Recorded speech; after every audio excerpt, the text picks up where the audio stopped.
Jim Schultz here for Calculated Risk, and don't forget, before we get started, the best ways you can help us are by subscribing to the channel or liking the video. Either one of those guys really helps us out a lot. So if there's one strategy that I would recommend to a brand new trader, so if that is you, welcome aboard. It is without question this, the vertical spread. Now, whether it's a long vertical spread or a short vertical spread, we're going to go over both over the course of the next 7, 8, or maybe 27 minutes. But I still think the vertical spread is the #1 best place to begin if you are a beginner trader.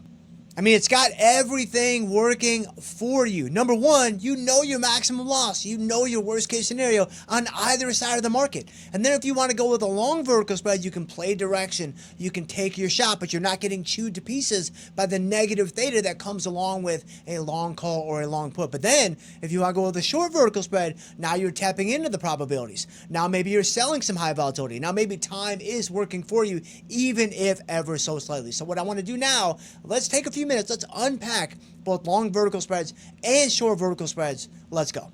Okay, so let's lay down some groundwork first. So a long vertical spread, oftentimes these are also referred to as debit strategies because you pay a debit to get into these trades. This is a two-legged strategy.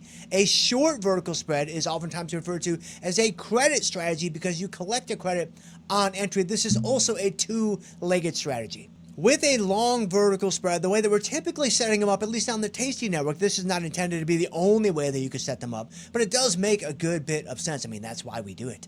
You buy one option that's slightly in the money, and then you sell one option that is slightly out of the money. So for example, if I was bullish on a given stock or an index, I would buy a call that's maybe 1 or 2 or 3 strikes in the money, and then sell a call that's maybe 1 or 2 or 3 strikes out of the money. And then if I was bearish, the same basic principles would apply. I would just be using put options now. So now I'm buying a put option that is 1 or 2 or 3 strikes in the money, and then I'm selling a put option that is 1 or 2 or 3 strikes out of the money. And here's what makes the long vertical spread such a nice play when it comes to taking a directional shot. That option that you're buying that's slightly in the money, that's going to be the driver. That's going to control your directional bias. But it's that other option that you're selling that's out of the money, that's going to slow down the theta decay.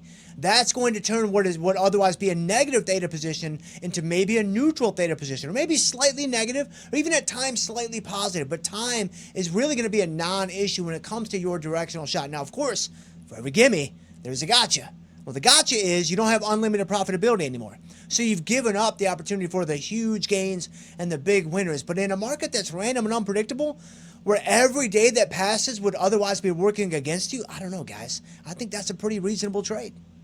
Now, with a short vertical spread, it's going to set up a lot differently. You're going to be out of the money with both options. You're going to sell one option that's a little bit out of the money, and then you're going to buy an option that's a little further out of the money. So, for instance, if you wanted to be bullish on a given stock or an index, you would be using the put options because you're selling the put option first when it comes to this strategy. So I would sell a put that's maybe at a 35 or a 40 delta, that's a few strikes out of the money, and then I go a few more strikes out of the money and I buy a put to create that width for the vertical spread. Maybe it's $3 wide, maybe it's $5 wide, maybe it's $10 wide. Whatever makes sense for you and your account, that's how you set up a short vertical spread using put options if you want to play the market to the upside.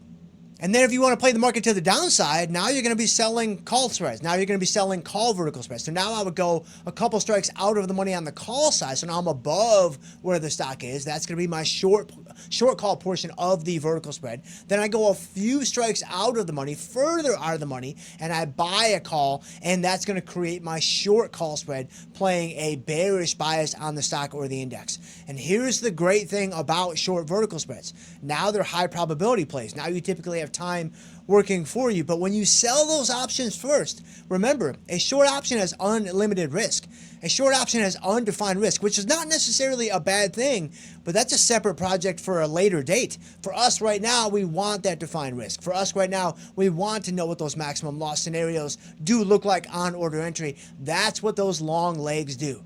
So kind of like with the long vertical spreads, it was the short legs that basically mitigated the negative theta. With a short vertical spread, it's the long legs that effectively cap your risk and turn what would otherwise be an undefined risk strategy into very much a defined risk strategy. All right, so now let's hop into Tasty Trade and let's set a couple of these up so you can see them live in action. Okay, so here I am inside of Tasty Trade. I've got Tesla pulled up. Let's say I want to do the July cycle with 24 days to go. I want to avoid the earnings that are coming up on July 22nd. So I want to do something that's maybe a little bit shorter term in nature. And I just want to take a shot. I want to take a shot in Tesla and take some directional trade in here, but I don't want to get chewed to pieces by the negative theta when it comes to a long call or a long put. And so when I go into Tesla and I look at the option chain, again, let's say I wanted to play Tesla to the upside. Well, if I was going to buy a call, let's say I bought this 380 call, you can see right here that my theta is going to be $37 a day. So every day that passes is going to cost me about $37 in option premium. And so that is a significant chunk of change when it comes to just the passage of time. Well, here's the beautiful thing about a vertical spread that's going to allow me to slow that down significantly. So if I erase that and I go to the option chain, I buy the 380 call. That's a couple strikes in the money. Now I sell a 390 call. Now I'm in a scenario where I've changed the risk dynamics significantly. And so now my maximum loss is actually a lot less than it was by just buying the outright call because, Tesla options are so expensive. So now I'm only risking less than $500. My maximum profit is no longer infinitely large. Again, that is indeed what I'm giving up for this type of strategy. But look at the daily theta. Now, every day that passes, it barely even registers. Like it's pretty close to neutral. It's pretty close to zero. And so this is what we want with a long vertical spread. And this is essentially going to play out for any stock or any index. I mean, sometimes it might be a little bit negative. Sometimes it might be a little bit positive. Sometimes it might be almost exactly at zero, the theta that is. But the basic idea is, again, just look at a naked long call or a naked long put and then spread that guy off with a vertical spread. And you can see it is a radical difference. And then sticking with Tesla, let's say I wanted to play it to the upside, but now I want to do it with a short vertical spread.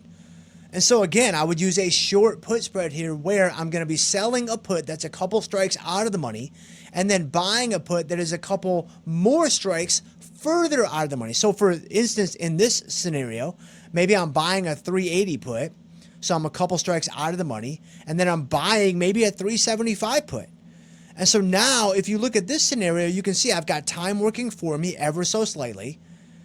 My maximum loss is only $275. I mean, look at how different that is if I don't have this long leg. Like if I get rid of the long leg, now my maximum loss is essentially if Tesla goes down to zero. My maximum loss is now if Tesla goes to zero, which is probably not going to happen. But of course, theoretically, it's always a possibility. And so when you spread this off on the short vertical side, you see not only do you have time working for you, again, it's not going to be as significant as it would be if I sold the naked put. Again, it's gimmys and gotchas. It's always pros and cons. There's always benefits and drawbacks. But again, if I want to define my risk because I don't really want to, have to deal with, the volatility of Tesla or I'm concerned about the stock going down even more. I mean, it's down $21 just today. I can spread this guy off by buying that 375 put. Now I have a short put spread. I'm still playing Tesla to the upside. I'm still slightly bullish. You can see my probabilities are looking good. I mean, it's just slightly over 50%. The pop on the strategy, but the P50, the probability that I make 50% at some point over the life of the trade, I mean, that's 60% plus. And so that is a much more favorable stat. Now, again, the short put, the naked short put has even more favorable probability statistics when it comes to, the likelihood that I make money on the trade. But again, for gimmies and gotchas, and if I'm a beginner trader, I mean, man, this is really, really attractive when it comes to what a short vertical spread can do for me. And then lastly, while we're still in the platform, whether it's the short put spread or it's the long call spread, when it comes to my winning trades, I'm looking to manage these guys at about 50% of max profit. And so if I'm selling this put spread, I'd probably look to buy this guy back for about $1.10 or maybe $1.15, since that credit that I collect is my maximum profit. If I go back to the call side, I was doing the 380, 390. Maybe now, I mean, my maximum profit's about $500. So maybe if I can, if I can score about $250 out of this trade, I would probably be looking to take this trade off. And then from a loss standpoint, this is the beautiful thing about defined risk. I control my size on entry. Right, I make sure that my maximum loss on the trade is somewhere between 1 to 3% of my account size. Go on the lower end of that range if you want to take less risk. Go on the higher end of that range if you want to take a little bit more risk. But I know my maximum loss, and so I don't have to get out of this trade early. There's no urgency. There's no need to manage this trade aggressively before expiration. If it doesn't work, I just let it go. If it doesn't work, I let it go and I move on to the next trade. So there you go. If you are a new trader, if you are a beginner trader, I strongly urge you to begin with defined risk strategies. And the one that I really like is the vertical spread. Whether you want to do long vertical spreads, they have their own set of gimmies and gotchas. Whether you want to do short vertical spreads, they have their own set of gimmies and gotchas. But either way you want to do it, you can play direction, you can play time, and you can play volatility in a controlled environment. And I think that is incredibly valuable. And I'll see you guys in the next one.